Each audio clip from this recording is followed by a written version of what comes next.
Buenas tardes, bienvenidos al ciclo de conferencias de ALUEX, presidenta de ALUEX, Junta Directiva y socios de ALUEX, colaboradores, y también damos la bienvenida a doña María Elia Gutiérrez Mozo, doctora en Arquitectura. Continuamos con el bloque de conferencias que ALUEX dedica a lo cercano, lo nuestro, y la conferencia de hoy enlaza con la del pasado lunes por su temática, la arquitectura. Así, de Andrés de Vandelvira pasamos a otro arquitecto albaceteño, Antonio Escario Martínez, igual de nuestro que el primero, pero mucho más cercano en el tiempo.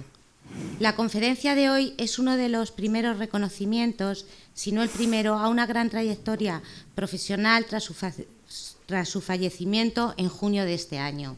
Y lo haremos de la mano de doña Elia Gutiérrez, cuya labor investigadora se centra en lo próximo, en lo cercano, y lo que ha pasado desapercibido o todavía no es bien conocido. Cronológicamente ha explorado en la arquitectura de los siglos XIX al XXI y geográficamente en el eje Madrid-Alicante y sus alrededores. En este marco se sitúan la mayoría de sus publicaciones, de las que solo citaremos dos de las más nuestras y más cercanas. El despertar de una ciudad, Albacete, 1898-1936, y 70 años de arquitectura en Albacete, 1936-2006. Por último, antes de iniciar este merecido homenaje a Antonio Escario Martínez, recordarles que la conferencia del próximo lunes versará sobre los aspectos tradicionales, históricos, iconográficos y artísticos de la Virgen de los Llanos y será impartida por don Luis Guillermo García Saúco Beléndez. Buenas tardes.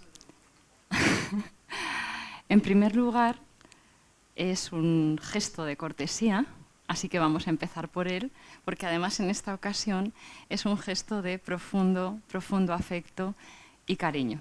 Quiero dar las gracias más sinceras, más afectuosas, más cariñosas, por qué no decirlo, a ALUEX, a esa asociación que yo creo que representa una manera ejemplar de hacer en nuestra ciudad, contra viento y marea, consolidando una trayectoria con una programación de calidad y con un saber hacer en las formas que realmente se agradece mucho porque ya se ha convertido casi en algo absolutamente insólito. Conozco a los alumnos y las alumnas de ALUEX desde que lo fueron, es decir, desde su paso por la universidad, de la experiencia. He trabajado, colaborado, disfrutado, reído y emocionado con ellos en los últimos años. Siempre es un placer atender su llamada y es un honor estar esta tarde aquí con todos ustedes, cuya presencia agradezco también muy sinceramente. Cuando la presidenta de ALUEX me propuso participar este año en el ciclo dedicado dentro de su programación a lo próximo, a lo nuestro, me pareció evidente, me pareció clarísimo que le tocaba la hora a Antonio Escario, recientemente fallecido, como saben ustedes, en junio de este mismo año. Estoy segura de que muchas de las cuestiones que voy a contar, y sobre todo si afectan o si tocan temas más personales, podrían ustedes contarme a mí en lugar de a la inversa. Decía que tenía claro que le tocaba el turno a Antonio Escario por cuanto creo que representa una manera de ser y estar en el mundo que desafortunadamente tiende a desaparecer entre nosotros los arquitectos, en particular y entre los profesionales en general. Me refiero a su pasión, a su generosidad, a su inteligencia, a su incansable plantarle cara a todas y cada una de las dificultades y salir la mayor parte de las veces no solo de manera airosa, sino brillantemente. Tengo por su obra un respeto reverencial, por lo tanto es evidente que esta tarde lo que le voy a rendir es un homenaje desde la emoción, por descontado, y también desde la modestia. Y creo que ese homenaje, además, Albacete puede congratularse de que él lo disfrutara en vida. ¿Cuántas veces los homenajes llegan mal y llegan tarde? Antonio Escario tuvo la suerte de que esta ciudad, cuya generosidad de acogida me consta, puesto que la he disfrutado, fue capaz, en primer lugar, en el año 2016, como veremos, a través de su colegio de arquitectos de acá, de hacer una exposición monográfica sobre su obra y después el Colegio de Castilla-La Mancha lo distinguió con la distinción de honor de arquitectura. Creo que estos actos son los que dignifican más a las personas que los dan que los que la reciben. Pero Antonio Escario tuvo la suerte de disfrutar de estas distinciones en vida. Creo que la FA de Albacete, que fue profundamente torturada, demacrada, maltratada en los 60, en los 70, en los 80, en los 90, todavía hoy, cada vez que nos damos la vuelta alguien le pega una patada a lo poco que queda, de alguna manera se dignifica, de alguna manera recobra inusitado interés gracias a la mano del maestro Antonio Escario, al que, como digo, conocí primero a través de su obra como estudiosa, como bien ha dicho en su presentación, tan amable y tan generosa, Marina, y después tuve la ocasión de conocer en una pequeña colaboración editorial conjunta y descubrí un personaje que yo creo que este retrato con el que quiero abrir esta charla describe perfectamente, ¿no? Esa mirada, esa mano, esa pasión, esa capacidad de sumar para llevar a buen puerto sus ideas, creo que son una lección no solo de profesión, sino también una lección de vida a la cual quiero tributar con todos ustedes esta tarde. Supongo que los datos biográficos, como digo, son o conocidos o a buen seguro muchas personas de las que están aquí podrían matizar, aportar y completar, pero no está mal que nos situemos mínimamente, ¿no? Antonio Escario nació en Albacete, como saben, el 18 de octubre del año 1935.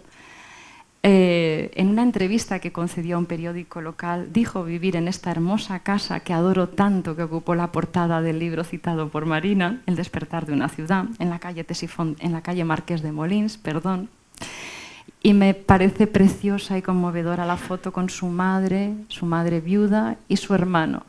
Saben que su padre y su abuelo fueron militares que fueron asesinados al comienzo de la Guerra Civil y por lo tanto, pues a los pocos meses de la vida de Antonio Escario ya era huérfano de padre. Y me gusta esa imagen con la inteligencia que brillaba en sus ojos, con una cierta picardía bien entendida, con esa capacidad de ver más allá de lo que aparentemente se ve. Esa fotografía con Norman Foster, el arquitecto que quiso ser piloto y lo fue, ¿no? Antonio Escario deseaba ser piloto, según él contaba, igual que su padre, y su padre Joaquín, cuyo nombre heredó su hermano, Noel, y su problema, o digamos su falta de agudeza visual, le impidió cumplir su sueño. Hay algo muy especial en los pilotos, no solo el carisma, ¿no? Tantas veces recogido y tantas veces puesto sobre escena en algunas películas míticas. En los pilotos hay audacia, hay valor, hay responsabilidad, hay arrojo y hay una admiración rendida por los que no seríamos ni siquiera capaces de soñar con pilotar una nave. Creo que muchas de esas aptitudes y actitudes le sirvieron de manera decisiva en su desempeño como arquitecto y que comparte, insisto, de alguna manera, a pesar de que sus obras sean bien diferentes, con esa figura de la constelación estelar arquitectónica que es Norman Foster y que he querido rememorar, homenajear con esta pequeña fotografía que encuentro muy simpática por la expresión de Antonio. Estudió en los Escolapios de Albacete y se tituló en la ETSAN, en la Escuela Técnica Superior de Arquitectura de Madrid, en el año 63, 28 años, y se doctoró en el año 67. Una carrera, digamos, llevada con total desenvoltura, con total normalidad. Recordemos las dificultades de ingreso en la época. Recordemos que hacer la carrera y terminarla esos años en ese momento era casi una cierta proeza. La vocación de Escario, además polifacética, despunta pronto, porque ya en el año 70 y durante 18 años fue profesor de proyectos en la Escuela Técnica Superior de Arquitectura de Valencia, alguna de cuyas anécdotas tengo la suerte, el honor, el placer de conocer de viva voz a través de mi compañero de vida. En el año 93 obtuvo el Premio Nacional de Arquitectura por ese magnífico edificio que es la Facultad de Farmacia de la Universidad de Valencia o la Universidad Literaria. Estoy haciendo pinceladas de algunos de los reconocimientos y también de esa especie de labor que se interesa por todo, que atiende a todo y que en todo pone el mismo interés, yo diría la misma pasión y desde luego la misma inteligencia. Especialmente es hermoso este libro de 2003, Álvaro Sisa y la arquitectura universitaria, que coeditó con otros compañeros. Probablemente a mí me gusta porque trata muy bien el edificio donde paso mis días y casi mis noches, que es el rectorado de Álvaro Sisa en la Universidad de Alicante, ¿no? Pero además de esa comparecencia, el libro es una magnífica y cuidadísima e inteligentísima selección. Les decía que Antonio Escario tuvo la suerte de ser reconocido en vida y en su tierra, que ya son dos fortunas bastante insólitas en los lares por los que transitamos. En el año 2008 ingresó como académico de número en la Real Academia de Bellas Artes de San Carlos de Valencia. Me interesa muchísimo su discurso de ingreso, que él titula, con total intención, La arquitectura real. 2008, la arquitectura real. ¿Se acuerdan? 2008. ¿Se acuerdan del cataclismo? ¿Se acuerdan de la vanidad de vanidades en la que vivíamos todos? Aquello que se ha dado en llamar por encima de nuestras posibilidades, pues no sé si íbamos por encima, por debajo o por el medio, pero lo que sí que es cierto es que cuando él tiene la palabra en un foro privilegiado como es el de la Academia, apuesta por un título clarísimo, la arquitectura real, que para él es la arquitectura, y lo demás, vanidad de vanidades y todo vanidad.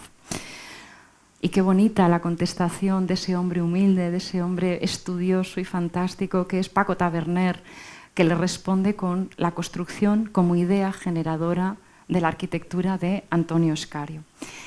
En 2010 publicó, junto con Francisco Candel, que hace el honor de acompañarnos esta tarde, o de acompañarme, publicó El recinto ferial de Albacete con ocasión del tercer centenario de la concesión, ya saben ustedes, de la Feria Franca. Ahí es donde tuve mi primer cuerpo a cuerpo con Escario, que siempre para los que somos estudiosos de la arquitectura pues supone una impresión porque contrastamos los edificios, las lecturas, las ideas con el personaje. Y desde luego el personaje no me sobreabundó, no me decepcionó en absoluto, ¿no? Con 75 años, una pasión, una fuerza, una inteligencia, una estrategia puestas a contribución de aquello que se proponía realmente asombrosas y realmente admirables. Yo creo que el librito es un buen testimonio, es un buen legado de esta efemérides porque recoge algunas de las ideas de las mentes más brillantes que a propósito de la feria han dado en mostrar sus saberes. Fue, como les digo, la ocasión de conocerlo poquito, pero intensamente, choque de trenes incluido, no se lo voy a negar.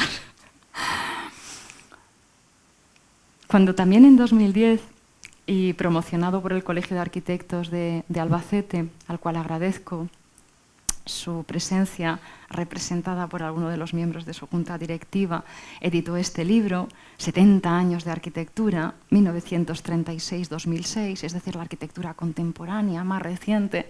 El equipo de arquitectos capitaneado por el profesor Arnau, que tuvimos el honor y el placer de trabajar juntos, y también los roces inevitables. Sin embargo, nos pusimos inmediatamente de acuerdo en cuál iba a ser la portada de nuestro libro, cuál era la arquitectura que de cara afuera nos iba a representar con mayor honor y dignidad. El museo provincial, el museo de nuestra ciudad, el museo arqueológico.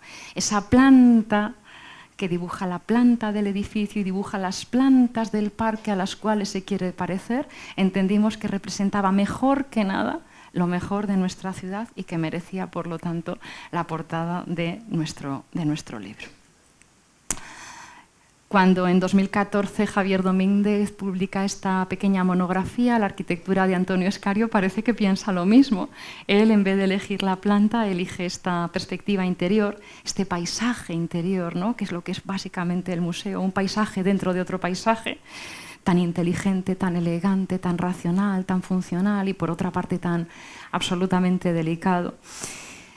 Libro que se publica en 2014 y el año anterior había sido nombrado por nuestros compañeros del Colegio de Arquitectos de la Comunidad Valenciana Mestre Valencià d'Arquitectura, ¿no? Así que tanto en su tierra como afuera de ella, Antonio, como les decía, pues tuvo el placer, tuvo el gusto de conocer este tipo de actos de homenaje como el que, de otra manera, a distancia, pero con el mismo afecto y con la misma admiración, le estamos dedicando todos juntos esta tarde. Les decía que en ese sentido el Colegio de Arquitectos de Albacete siempre generoso y últimamente además especialmente sensible. Quiero creer que por la densidad de mujeres inteligentes, valientes y valiosas que están en su junta directiva, organizó esta exposición en homenaje a la obra de Antonio en Albacete titulada La mano del arquitecto. Y todos sabemos que la disfrutó muchísimo y que fue para él un motivo de, bueno, pues de gran alegría poder contar a sus compañeros, a sus amigos, lo que había hecho, por qué, cómo estaba, cómo lo veía, con el paso del tiempo, qué habría que hacer. Algunas imágenes de esa muestra. Y finalmente, como les comentaba también, el premio del Colegio Oficial de Arquitectos de Castilla-La Mancha, la distinción de honor de arquitectura del año 2017. En esa ocasión, Antonio ya estaba enfermo. Yo creo que las imágenes en eso se nos representan ahora con una heladora elocuencia, pero también con una emocionante viveza. Hasta aquí los datos, que seguro que, como digo, hay muchos más, pero que he querido repasar un poco por sus capítulos más importantes. Me parecía interesante, me parecía pedagógico comentar un poco todos juntos cuáles son las ideas que laten en su arquitectura, que está llena de ellas y, curiosamente, además, sin pedantería ninguna. En ese sentido, Escario se comporta como el norteamericano Frank Lloyd Wright, ¿no? Lo hace, no sé si sabes por qué lo hace, pero desde luego lo hace. Y somos los demás, diría yo, los que nos dedicamos, mal que bien, a intentar explicar cómo lo hace y qué bien lo hace.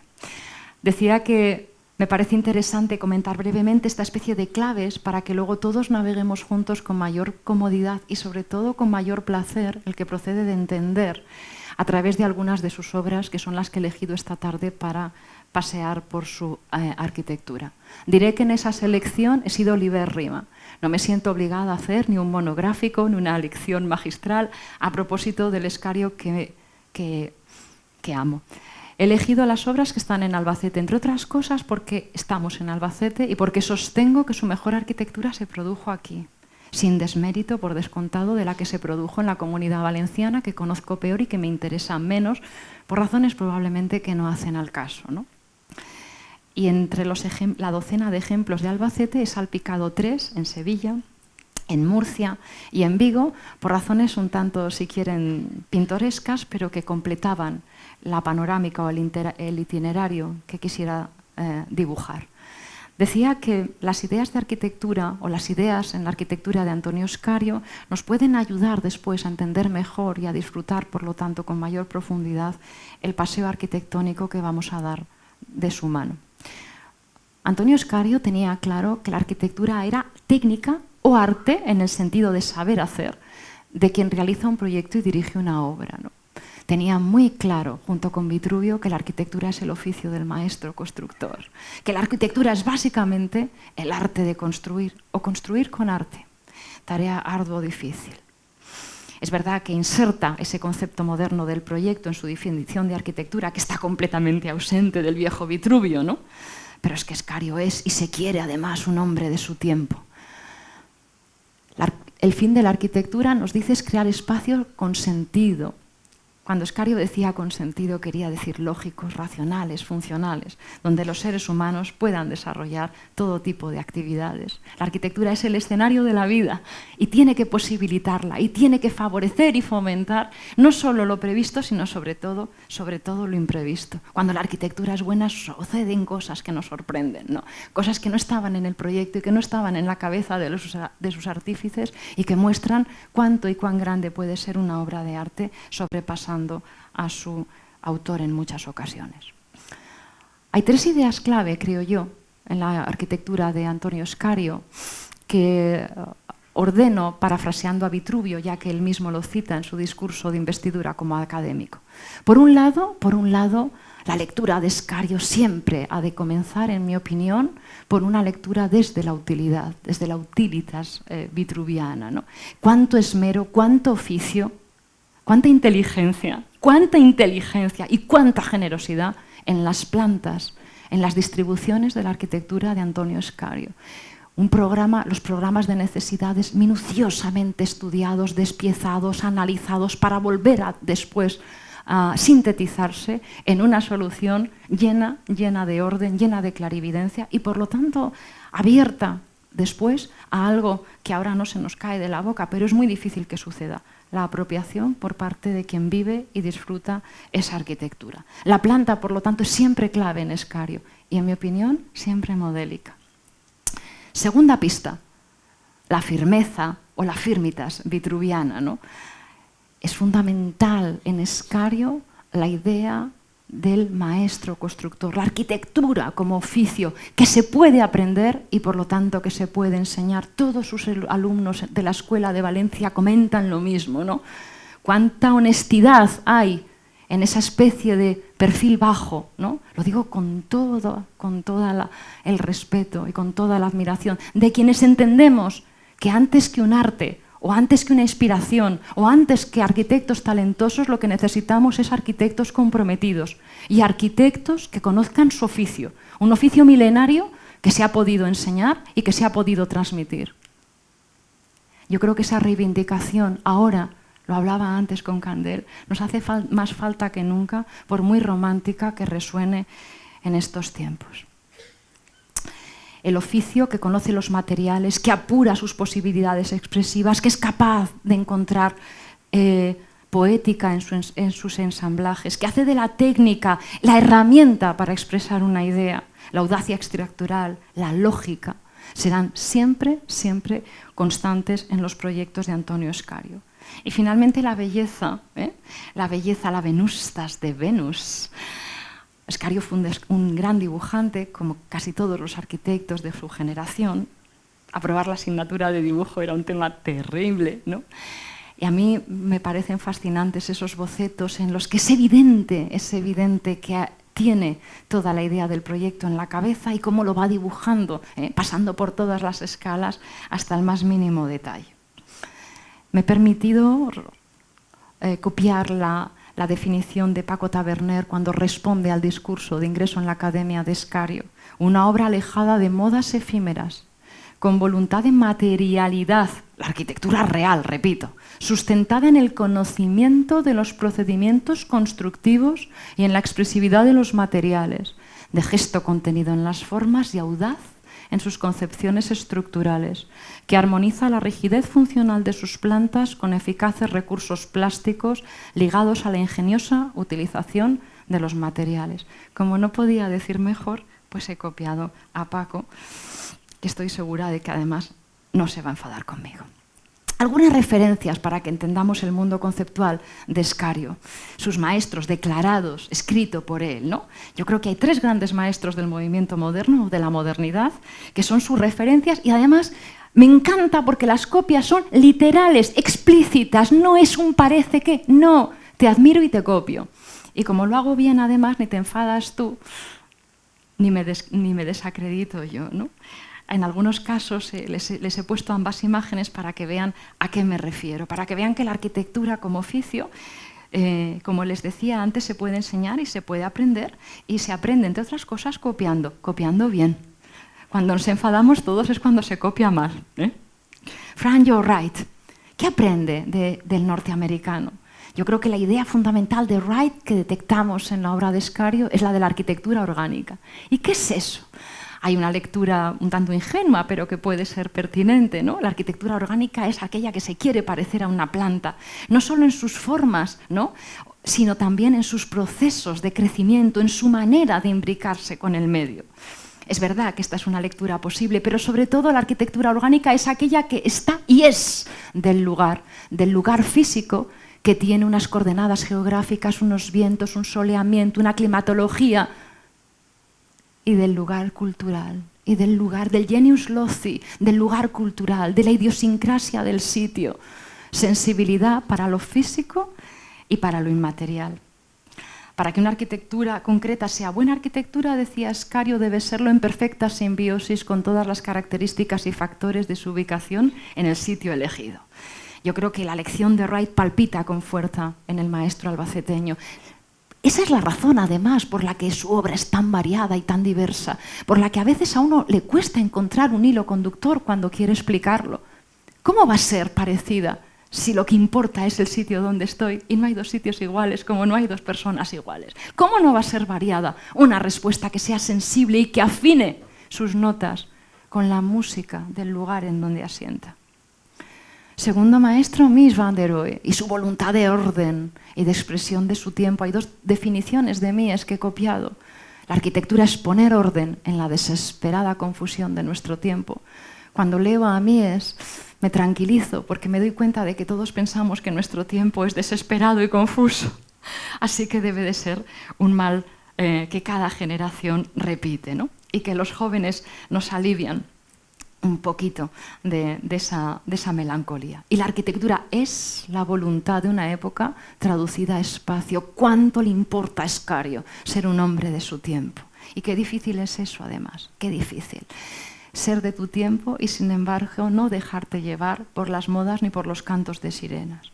Y el Corbu, cómo no, el maestro franco-suizo, entre la dualidad de la arquitectura es el juego sabio, correcto y magnífico de los volúmenes reunidos bajo la luz, pura poesía, como ven ustedes, puro Mediterráneo, pura masa, pura forma, y la vena francófona, o la vena suiza, mejor dicho. La casa es una máquina para habitar. La función a rajatabla, el mecanismo que perfectamente responde a la necesidad para la cual es construido. Estos serían un poco los referentes, así como sus compañeros, ¿no? Supongo que ustedes conocen a Rafael Moneo, premiado, admirado maestro, a Manuel Gallego, ese gallego universal, a Fernando Higueras, desafortunadamente desaparecido, a César Portela, que hace una arquitectura absolutamente sensible, sus profesores, Arangoa en estructuras, el temible y temido López Durán en dibujo y Antonio Fernández Alba, que le dio proyectos en primero. Y sus referencias. Es importante para entender a Escario intentar hacer el esfuerzo de comprender la cantidad y la calidad de talentos que planean sobre la arquitectura española en esos momentos y que la historiografía reciente está reivindicando con toda razón y con todo derecho, ¿no? Libre ya de prejuicios ideológicos, a ver si es verdad. Referencias como Miguel Fisac y su iglesia en Alcobendas, ahora veremos. Referencias como Alejandro de la Sota y esa especie de auténtico y no impostado menos es más. De José Luis Fernández del Amo, el autor de esos bellísimos poblados de colonización, la arquitectura entendida como diálogo con el paisaje que en La Mancha es, además, paisaje poderoso, paisaje a escala abrumadora en ocasiones. Más jóvenes, Francisco Javier Saiz de Oiza, hay que ir a Madrid al Colegio de Arquitectos a ver la exposición homenaje, o Javier Carvajal. Y dos constantes que están en la base, como les decía antes, de la aparente diversidad de sus obras.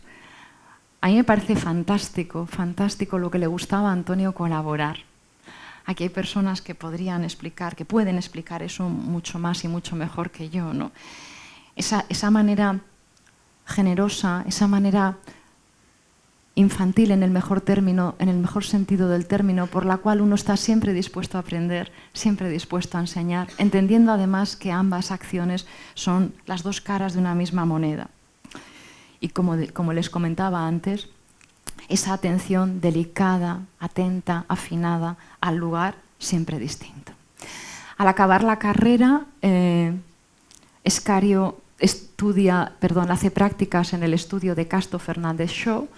Para ubicarles a ustedes he puesto dos proyectos, digamos, paradigmáticos de Casto Fernández Shaw, la estación de servicio de Portopí del año 27, flamantemente remozada, como ven en la fotografía, y esa modernidad racional a rajatabla, sin concesiones, del Coliseum de la Gran Vía.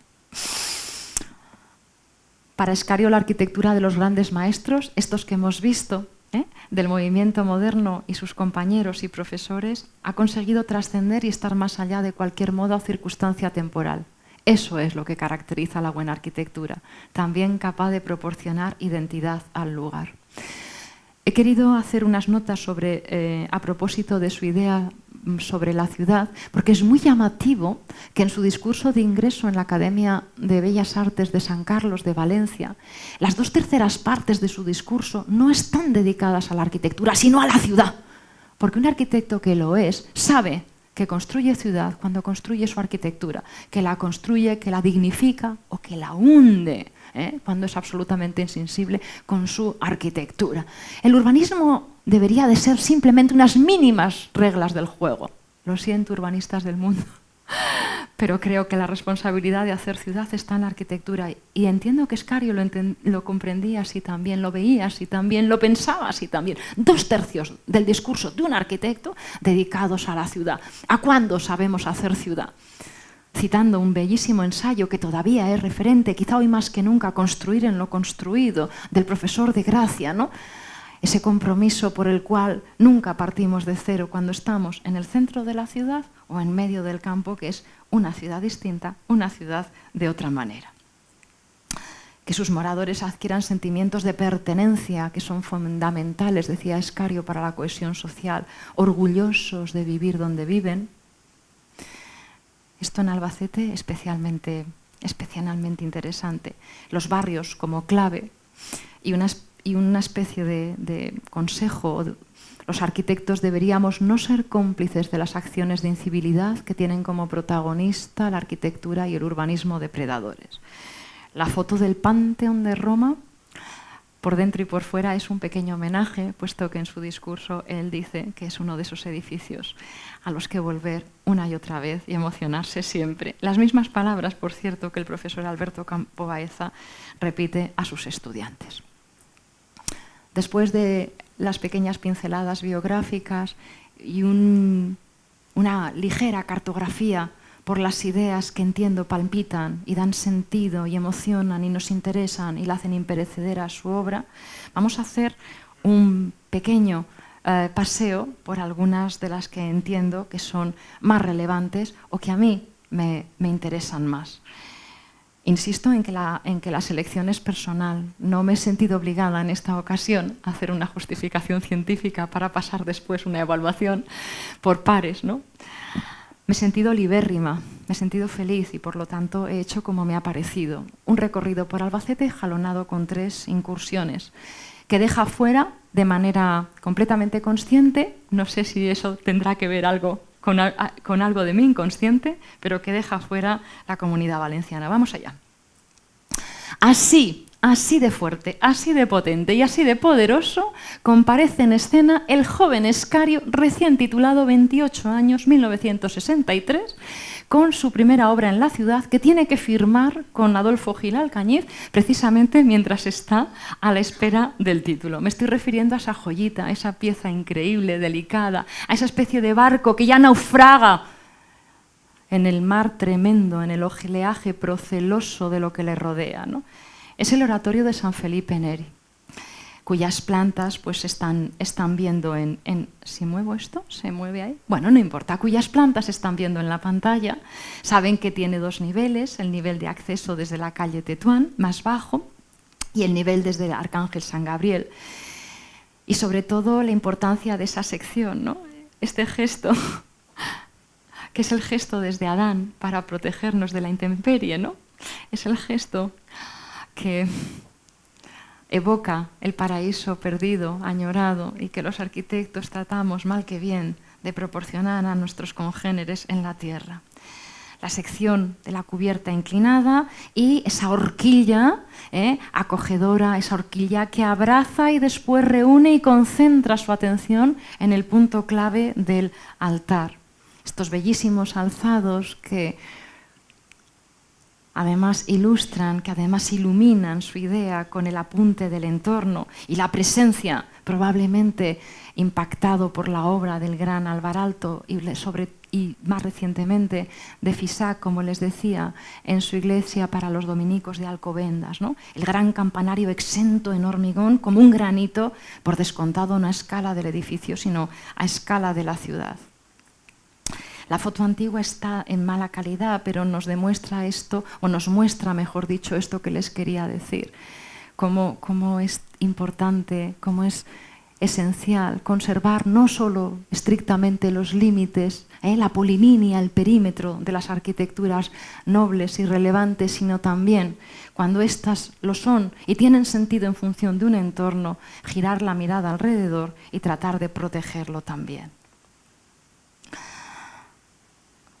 Está clara la referencia. He querido ponerla a continuación en medio del recuerdo del oratorio de San Felipe Neri para que veamos eso que les decía antes, ¿no? Las citas que se gasta Escario no son precisamente sutiles, ni hay que tener un grado de observación especialmente afinado. Hay un homenaje explícito a la Unitarian Church de Frank Lloyd Wright del año 47. Esa iglesia que hace también del doble gesto, de la cubierta inclinada, profundamente inclinada y con alero prominente a dos aguas, y del triángulo, que en el caso de Wright esquilla, es mucho más expresivo, sí, por descontado, pero que está ahí como forma y como fórmula que atiende o que simboliza lo trascendente, lo espiritual. Y ese mundo interior, ¿no? ¿Cómo no pensar en Roncham, la capilla del Corbu, Notre-Dame-du-Haut, allá donde encontramos fuera un barco y dentro estamos sumergidos debajo de su cascarón, que en el caso del oratorio de San Felipe Neri está recubriendo la estructura metálica, la pesada cercha metálica con este tableteado de madera. Y esa idea bellísima de hacer flotar este elemento, metafóricamente hablando, claro está, a base de separarlo con la franja de luz del gran muro de mampostería concertada, del gran muro de piedra. Yo supongo que todos ustedes conocen la obra, pero otra de las intenciones explícitas de este encuentro es que mañana a las 9:30, si no, sea lo primero que hagan. Salir corriendo a ver cuánta buena arquitectura han hecho algunos de los buenos arquitectos de esta ciudad. Seguimos con las iglesias, una especie de interpretación urbana y por lo tanto encorsetada, sometida a las reglas del juego de la trama de la ciudad, como es la parroquia de la Asunción, que en este caso comparte proyecto con Arturo Mongrel López, con el que, arquitecto por cierto de la base aérea de Los Llanos, con el que compartía un lejano parentesco. Como he explicado antes, a Escario le gustaba compartir en el entendimiento de que eso fertiliza y fecunda el proyecto. Algunas de las constantes que hemos visto antes, ¿se acuerdan? El gran campanario de hormigón como un hito con escala, si no urbana, desde luego barrial. La concentración en ese abrazo que ahora no se produce en ángulo agudo, sino en ángulo a 90 grados, y que tiene en su vértice precisamente el altar, la inteligencia de la distribución del resto de dependencias y la concentración expresiva que ahora tiene que ser mucho más poderosa, puesto que dispone de menos espacio en ese muro de piedra que todos hemos alguna vez mirado con sorpresa, no sé si con admiración, pero con un cierto asombro, sí, ¿no? Esa piedra arisca, esa piedra con la que reviste la fachada y esos enormes vuelos de hormigón visto, entre los que se insertan las hermosas vidrieras azules. El proyecto del parque del hospital psiquiátrico de Las Tiesas, yo creo que es un proyecto de una belleza conmovedora. Es conmovedor en primer lugar el destino, ¿no? Hospital psiquiátrico. ¿Se imaginan ustedes lo que eso podía querer decir en otras manos en el año 67? Si todavía hoy es un tema cuasi tabú, a pesar de todas las salidas de armario habidas y por haber, ¿no? A mí me emociona este proyecto, me emociona su sensibilidad, me emociona el entendimiento de que hay que imaginar a alguien en su mejor y mayor condición para ayudarlo a llegar hasta ella. Eso los profesores lo sabemos bien. Si creemos en nuestros alumnos, ellos se crecen. Es fundamental el acto de fe, tanto de los profesores como de los arquitectos. Aquí Escario en realidad no construye un hospital ni un sanatorio, y mucho menos un psiquiátrico, construye una ciudad, o al menos un pueblo de colonización, como los de su admirado José Luis Fernández del Amo en Cañada del Agra, por ejemplo, ¿no? Construye una ciudadela llena de jardines y llena de patios, donde la escala se disgrega y se fragmenta para que sea amable, es decir, para que sea humana.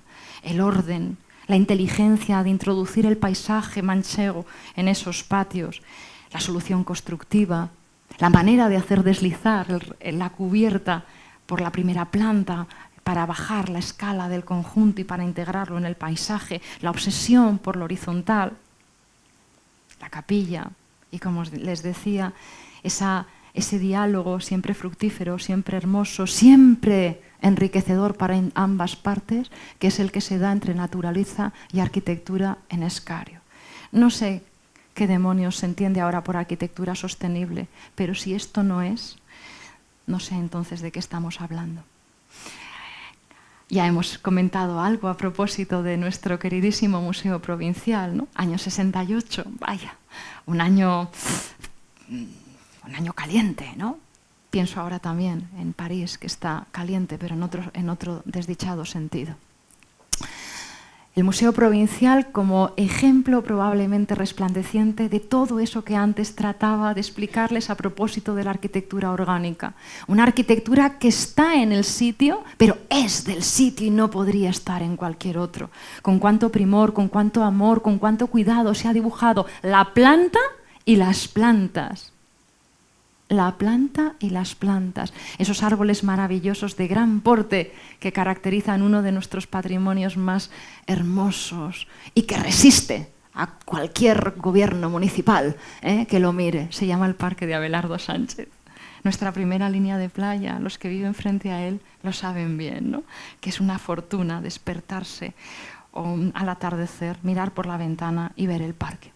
Pues en ese parque, Escario inserta esta pieza de vocación orgánica y organicista, es decir, imbricada con el sitio, que parece emerger de él, que tiende sus brazos a la naturaleza que lo circunda y que está deseando además ser colonizado por ella. Una arquitectura de muros blandos, una arquitectura que casi obsesivamente toma nota de dónde se producen, de dónde están esas plantaciones para rodearlas, para abrazarlas o para dejarles paso, como todos sabemos, en el espacio de recepción. Una arquitectura que además tiene la inteligencia, la clarividencia, diría yo, de una sección como esta, cuyo dibujo elige, recuerdan, Javier Domínguez para el monográfico sobre Escario. Una gran línea en el fondo, como un paisaje interior que dibuja a diferentes alturas bandejas en las que colocar las diferentes piezas, los diferentes motivos. Una organización funcional, impecable, como decíamos antes, que permite elegir el itinerario. Es un museo amable, que no desgasta a nadie, que no obliga para llegar a lo que te interesa, hacer un agotador itinerario.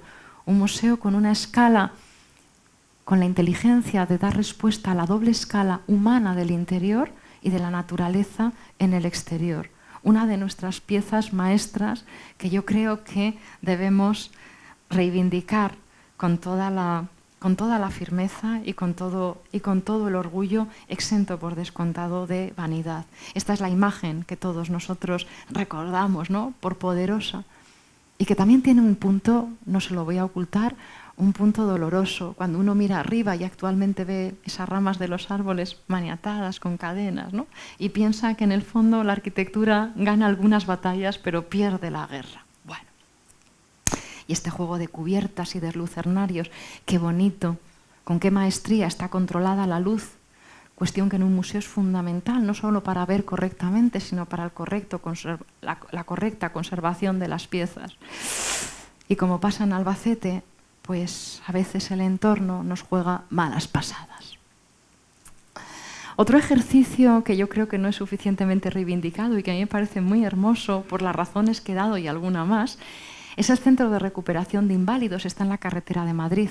Perdónenme que haya copiado literalmente el título del proyecto, porque hoy es además, hoy 3 de diciembre, es el Día Internacional de las Personas con Discapacidad. Hoy utilizamos otros nombres para referirnos a determinadas cuestiones, pero he querido ser literal porque creo que hacemos flaco favor maquillando determinadas terminologías o determinados vocablos, ¿no? El centro al que se refiere a la recuperación de inválidos será de discapacidad física y por lo tanto tenemos que entenderlo como un centro de fisioterapia o de terapias conducentes a mejorar esas lesionadas situaciones. De nuevo un eje clarísimo, un eje que vertebra el programa, en el corazón del cual se coloca el salón de actos, que además puede funcionar como tal o como capilla, y que distribuye en el fondo un programa muy sencillo: edificio para las prácticas sanitarias o de fisioterapia o de rehabilitación propiamente dichas, y la residencia a donde se quedaban estas personas. Atención al hermoso dibujo de los alzados, atención a ese gesto que repito continuamente de la composición horizontal, absolutamente moderno. Cuando la arquitectura se liberó, cuando los muros de la arquitectura, cuando los muros de las fachadas de la arquitectura se liberaron de la misión portante, es decir, dejaron de ser muros de carga, lo celebraron poniéndose acostados, ¿no? Lo celebraron en horizontal, alternando bandas macizas con bandas diáfanas correspondientes a las ventanas y sus entrepaños. Esta es una de las 3 incursiones que he hecho afuera del territorio comanche de Albacete, pero es que me parece un edificio fascinante. Y aparte recuerden que antes de la división territorial que ahora tenemos, Albacete y Murcia eran hermanas, ¿no? Albacete y Murcia eran hermanas. Así que quizá desde ahí se pueda explicar. O no, o porque me gusta y ya está. Estoy hablando del vitalicio, estoy hablando del edificio Hispania en Murcia, en donde curiosamente en esta ciudad sustituye esas bandas horizontales de ladrillo por bandas de hormigón visto que alterna con la madera en una composición verdaderamente expresiva y expresionista, en algo así que podríamos adscribir, si es que gustamos de etiquetas a las cuales yo no soy muy proclive, como un cierto brutalismo, ¿no? Creo que es de una elegancia, de una potencia verdaderamente asombrosas. Fue premio regional de arquitectura 2004 por la calidad constructiva. Creo que no se puede decir más con menos acerca de la manera de hacer de Escario. Esa preciosa perspectiva que hemos encontrado y que alude también a la capacidad gráfica del maestro. Este es otro de los edificios, además, que abría puerta en nuestra ciudad y que yo creo que como tarjeta de presentación no puede ser más digno y más hermoso, que es el hospital. Hospital Provincial de San Julián, luego Hospital Universitario, luego... No sé, ahora tiene un larguísimo nombre, pero es el hospital, es nuestro hospital, es el Hospital de Escario y de Candel. Es el hospital que sigue siendo por derecho propio una pieza magnífica, ¿no? Una lección de arquitectura. Una lección de arquitectura que instala en el bloque paralelepípedico de 6 plantas, contundentes, absolutamente disciplinadas a esa razón, que es razón estructural y razón constructiva, dispone en ellas en bandas de ladrillo, como comentaba, todo el aparato propiamente de las camas de un hospital, posando y reposando sobre una planta inferior que atiende la recepción, las consultas, antes las urgencias, y una especie de colchón intermedio que funciona como piso técnico para la distribución de las instalaciones, siempre complejísimas en un programa como este. Me ha gustado traer fotos antiguas del edificio, no porque en la actualidad no esté magnífico y más desde la última intervención en él, ¿no? Sino de alguna manera por entender qué pudo suponer esta arquitectura en el Albacete del año 70. Hay una expresión que a mí me gusta mucho contar, y es lo que escribe otro maestro de maestros, don Julio Canolaso, a propósito de su visita a Albacete para construir ese edificio olvidado, injustamente olvidado, que es la Universidad Laboral. Dice: Albacete es una ciudad maltratada en su arquitectura histórica, pero algunos ejemplos recientes en ladrillo son de una notable calidad y relevancia. Y cuando uno dibuja en el plano esos ejemplos recientes de notable calidad y relevancia en ladrillo, está dibujando el centro de recuperación de inválidos que les he mostrado, está dibujando el hospital, está dibujando el oratorio de San Felipe Neri, está dibujando el museo. Así que, en fin, entiendo que era un rendido homenaje de Julio Cano Lasso al maestro Escario. Este se lo hago a mi amigo Paco, que también me acompaña, como pinipón, donde él vive, el edificio Trébol, en la Avenida de España, ejemplo magnífico de destreza en la distribución. Esto es como un juego, ¿no? Primero me lo pongo difícil y luego lo resuelvo, y me complazco y me divierto. Nunca he sabido por qué se llama Trébol, porque tiene 2 hojas, pero, en fin, no sé si es que quiso tener una tercera. En cualquier caso, en este ejemplo pueden comprobar además el juego expresivo que da el contraste cuando los antepechos de las terrazas, en lugar de ser bandas horizontales de ladrillo, son prefabricado de hormigón, ¿no? Un soberbio edificio que yo creo que todavía hoy se disfruta la calidad de sus espacios, tanto privados como semipúblicos como públicos. O un buen hacer allá donde los haya, ¿no? La elegancia, la contundencia, la discreción también. Qué importante, ¿no? Qué importante. ¿Cuánto tiene que ver lo uno con lo otro? Quiero decir, con la elegancia. Del ejemplo del Paseo de Pedro Simón Abril en el número 10, este edificio de viviendas que dice a la calle lo justo de lo que pasa dentro y que dentro se resuelve apurando las posibilidades de un solar, por otra parte, bien proporcionado y poniéndolo a disposición no solo de la vida que aloja, sino también de la promoción, cuyas cuentas evidentemente tienen que salir adelante. Y qué bien se adaptan estas viviendas, ¿a que sí?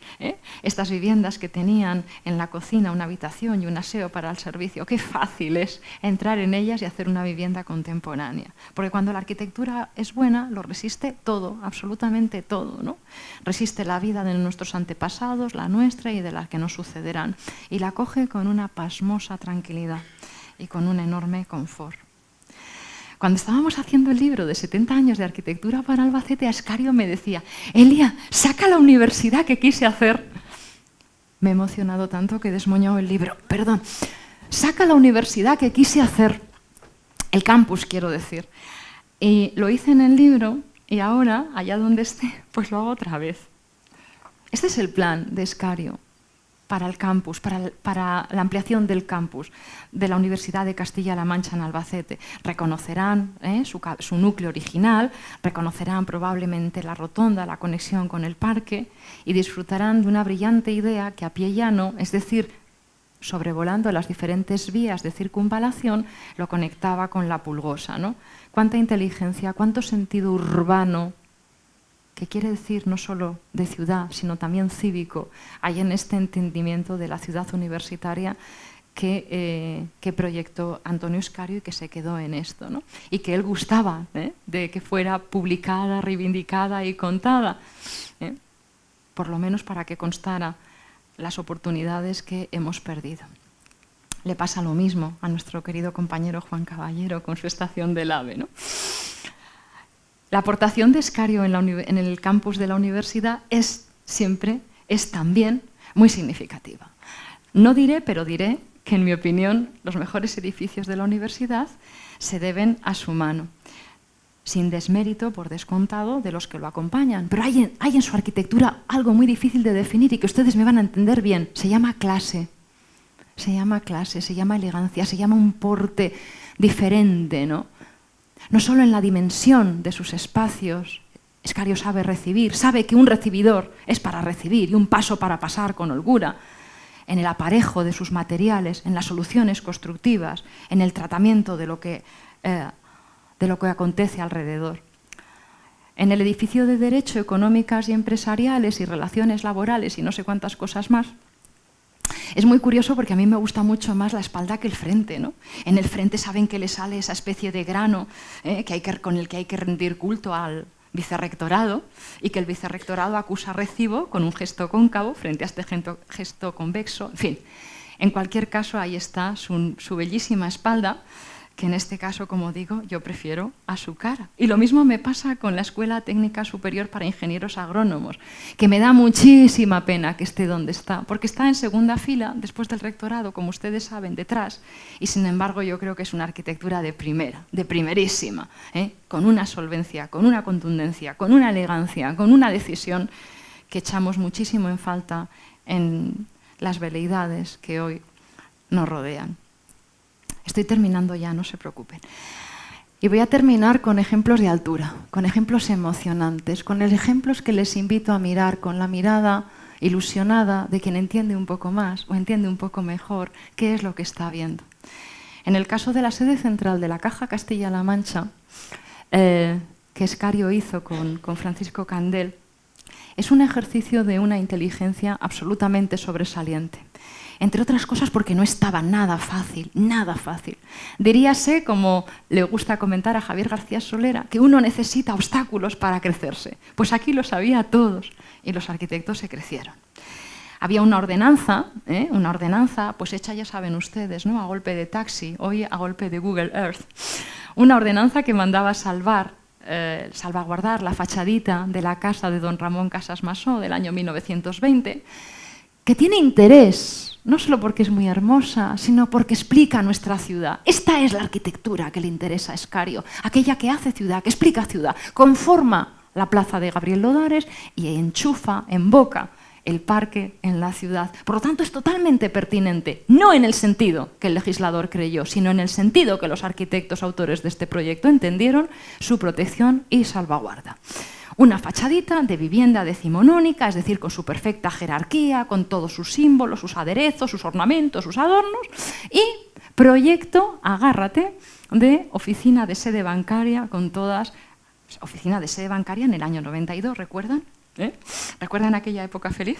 Cuya felicidad además no se iba a acabar nunca. ¿Recuerdan la Expo? ¿Recuerdan las Olimpiadas? Pues eso, pues eso. Bien, la solución de los arquitectos, y perdóneseme la osadía de explicar algo que uno de sus autores haría mucho mejor que yo, la audacia de los arquitectos consiste, en mi opinión, en nuestra opinión, en dar al César lo que es del César y a Dios lo que es de Dios. Es decir, en salvaguardar, en aislar, en no tocar, salvo en la planta baja, esa fachada, que así les funciona como un auténtico biombo, como un auténtico telón de fondo urbano, y contraponer geométricamente, materialmente, su solución en el interior despegada, separada y además en una sección que va decreciendo, como ven, para erigirse en gran medida en vigía de la plaza. A los costados, además, la recuperación de una especie de espacio muelle, de espacio umbral para hacer la transición al resto de la ciudad, permite encajar soluciones de plena modernidad que aíslan y afirman la rotundidad, la belleza, la valentía también de esta propuesta. En la foto tienen dos imágenes correspondientes a dicha fachada y a la nueva, a la derecha, de una calle que ya no tiene, por así decir, los compromisos que antes hemos explicado. Me gusta especialmente, ¿no?, ese tránsito ligero en vidrio y acero que permite suavizar el paso a lo que viene después, que a veces es tremendo, ¿no? Y asoma ahí la medianera. ¡Ay, Albacete y sus medianeras! Y les decía que algunas de esas citas se las iba a poner explícitas, ¿no?, para que vean que la inspiración no es una cosa intangible, no, que está ahí, que lo que tienen a la derecha es ese espacio carismático donde todos quisiéramos trabajar, correspondiente a las oficinas de la Johnson Works, proyectadas por Frank Lloyd Wright en 1936-39, esa especie de bosque encantado, con sus soportes fungiformes, que son tangentes entre sí y entre los cuales una lámina de vidrio permite una entrada lechosa de luz, generando una atmósfera onírica, casi mágica. Pues la sección de los soportes de la Caja de Castilla-La Mancha tiene, yo creo, que un tributo claro en esta imagen. Y además a mí me parece fascinante que sea así, directo. Escario, cuando quería algo, lo era, ¿no?, con una gracia muy especial, porque es muy difícil hacer eso bien y él lo sabía hacer. o en esta solución tan complicada que les explicaba antes, ¿no? Lo cóncavo y lo convexo, lo cóncavo de la fachada a la plaza de Gabriel Odares y lo convexo del edificio que en él se asienta. Antes les mencionaba el título del ensayo del profesor de Gracia, Construir en lo construido. Esto era más difícil, esto era construir dentro de lo construido, dentro del viejo edificio. Y como esa solución también creo que tiene algo de inspiración o algo de homenaje o algo de referencia en la torre de los mismos laboratorios Johnson Works que el propio Frank Lloyd Wright proyecta como ampliación de las instalaciones de la empresa unos años más tarde, entre el 43 y el 50. Otro edificio que me parece fascinante y que creo que acredita la feliz pareja que formaron Candel y Escario en esos años es el concurso que ganaron para la Tesorería General de la Seguridad Social en Sevilla, ¿no? Me parece que resume, que condensa todas estas cuestiones que he tratado un tanto a vuela pluma, por lo cual les pido disculpas de compartirles esta tarde. En primer lugar, la sensibilidad para con el lugar, la avenida de Kansas City, la orientación norte, la esquina de Santa Justa, la estación del AVE, quiero decir, de Los Antonios. Y después, en relación al lugar, cada gesto, su precisión, la cerrazón de esa caja que en su fachada norte, sin embargo, se abre en la planta baja para recibir y en las superiores para volcarse a la ciudad. Me parece preciosa esa dualidad, casi de interruptor, ¿no? Como pueden ver, en la planta baja la ciudad penetra por el alzado norte, por el costado norte, como una gran plaza en el edificio, y eso voltea en una especie de switch, de negativo, en las plantas siguientes, donde el gran patio, por otra parte, de tanta y tan hermosa tradición en nuestro país, y en especial en Andalucía, da sentido a esta bellísima caja mágica. Probablemente Alberto Campo Baeza pensó algo parecido, ¿verdad?, en su propuesta para la caja de Granada, que él concibió, sin embargo, como fortaleza, pero está ahí, creo, o me gusta creer que es así. Que también nuestros arquitectos son de alguna manera conocidos, eso me consta, pero además homenajeados. Qué hermoso dominio de la construcción, de los materiales, qué elegancia, qué limpieza y qué poco postureo, ¿no? Cuánta fotografía hacemos ahora, eliminando cualquier vestigio de la vida que pasa por nuestra arquitectura. Aquí no hay personas y sin embargo aquí hay vida. O aquí hay muchas ganas de acoger mucha vida, mejor dicho. Y termino, en realidad no lo traigo como edificio, sino como metáfora con la que titulaba este homenaje a Escario, ¿no? Termino con el aeropuerto de Vigo. Qué mejor ocasión para un arquitecto que quiso ser piloto proyectar un aeropuerto. Un aeropuerto que él concibe como una gran calle cubierta en donde el paisaje es precisamente el espectáculo de los aviones que aterrizan y de los aviones que despegan. Y qué bonito y qué bien ejecutada ese módulo que va repitiendo, esa sección que pueden ustedes un poco intuir a través del alzado lateral. Insisto en que más que como un proyecto a contar, que sería una osadía por mi parte en tan poco tiempo, se lo traigo como subrayado de la metáfora que daba título a la charla de esta tarde. Me emocionó, como les decía al principio, leer, y creo que además es profundamente cierto y es profundamente insólito en los tiempos que corren, esta afirmación que Escario pronunció en su discurso del año 2008 de ingreso en la Academia de Bellas Artes de San Carlos de Valencia. Yo puedo modestamente, cuidado, que cuando alguien como él decía modestamente había que entender lo contrario, ¿no? Tenía una ironía maravillosa. Yo puedo modestamente afirmar que la arquitectura ha sido y es toda mi vida. Yo creo que era una gran verdad y que su vida en efecto estaba completamente consagrada a este noble arte, y que de alguna manera los que han sido, los que son grandes, comparten con él esa especie de obsesión que nos hace, por ejemplo, muy difícilmente tratables por otros seres humanos no pertenecientes al gremio, ¿no? En cualquier caso, quiero creer que fue una vida intensa, plena y en ocasiones, como nos pasa a todos, felizmente vivida. De lo que sí que estoy segura es que Albacete y los lugares en donde su arquitectura asentó lo son mejores después de del paso de su mano por ellos. Muchas gracias por su atención.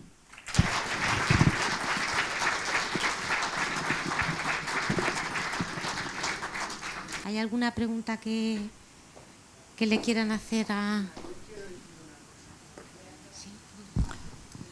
Yo no te puedo preguntar nada porque soy totalmente ignorante de este tema, pero sí te puedo decir que me has tenido encantada todo el tiempo porque ha sido poesía todo lo que has dicho. Lo has expresado de tal manera, tienes una expresividad en la cara tan fuerte que hemos bailado contigo, con tus manos, con tu manera de hablar. Sinceramente se nota que la profesión la llevas en el corazón y que la vives. Gracias. Y la dices desde ahí. Gracias. Y cuando se habla desde el corazón no hay palabras que la hagan. Gracias, muy amable. Gracias.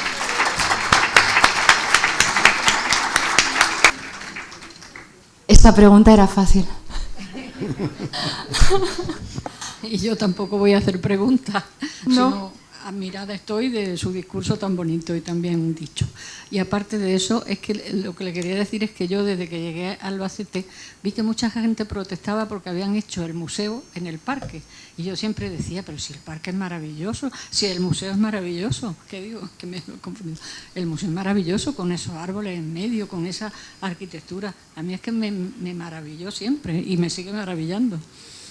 Pero como usted lo ha dicho, pero yo, vamos, es que no entendía que se quejaran de eso, porque aunque lo pusieran allí, por Dios, fue una cosa extraordinaria. Había un laguito, quizá para entender y para ser justo, quizá recordar que ahí había un laguito con una romántica casetita. Hay que entender también, ¿no? Lo tengo ¿no? muy oído, pero es que es importantísimo ese... Bueno, muchas gracias por la... No, gracias a usted.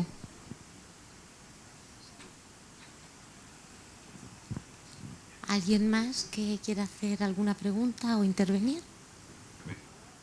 No, adelante. Elia, es un momento. Yo también llevo aquí viviendo 27 años, lo cual, ahora cuando veo toda la arquitectura antigua que han quitado para seguir la ciudad igual de estrecha, igual de complicada, parece una colmena. Estamos así en esta ciudad, lo cual, ¿cómo los arquitectos que tenéis esa sabiduría, más que los que no sabemos nada, cómo no hay fuerza para no haber dejado que la ciudad, el casco antiguo, eso ¿quién lo lleva para destruir esas construcciones tan sumamente bonitas que se nos han quitado? Pero eso ¿cómo se puede permitir? ¿Eso quién lo organiza? Si es capaz de querer decírmelo. O bueno. Sí. ¿Quién tiene? ¿El alcalde? ¿La alcaldía? Esos son los que pueden decir, venga, que destruyan esto. Hagan esto y hagan aquí unas casas para 4 o 5. No lo entiendo. Bueno. Pero esto, porque luego hay pueblos, por ejemplo, Villanueva de los Infantes, lo cual es un pueblo, pero no han dejado destruir nada. Bueno, es difícil, quiero decir, hay muchas causas que concurren, la especulación, la avaricia, un cierto complejo de inferioridad que es incapaz de reivindicar las cosas que tienen valor. Bueno, es complicado, pero yo creo que lo importante sería que no volviera a pasar, ¿no? O tratar de que no vuelva a pasar. Hola, Pedro. Hola, buenas tardes, Elia, muchas gracias. Ya sabes que lo primero, simplemente un apunte antes de lo que voy a comentar sobre ti, porque lo oiga todo Albacete. Sabes que te hemos agradecido siempre que, sin ser de aquí, seas de los pocos arquitectos que se preocupan por difundir, estudiar y divulgar la arquitectura y los arquitectos de aquí. ¿Todavía no me habéis hecho la carta de adopción? Bueno. Ya no sé qué tengo que hacer.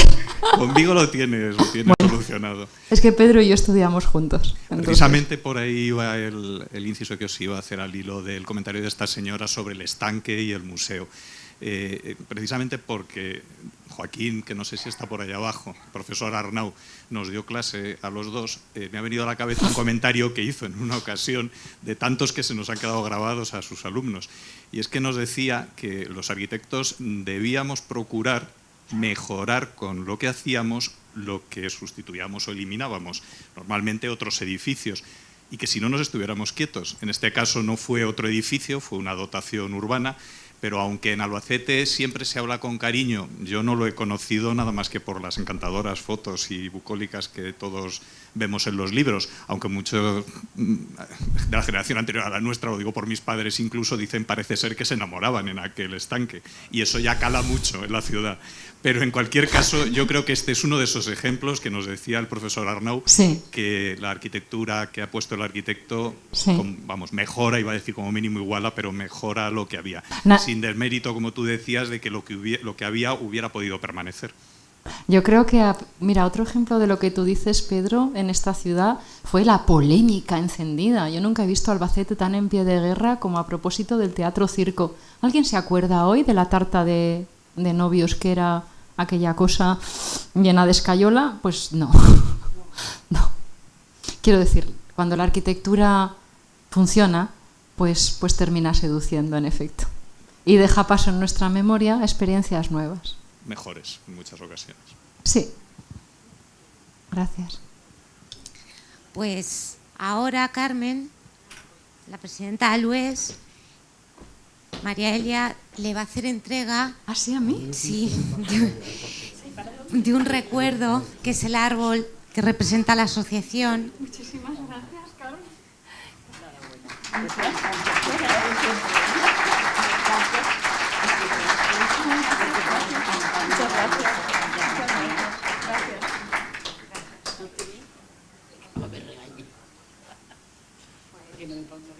Perdón. Gracias.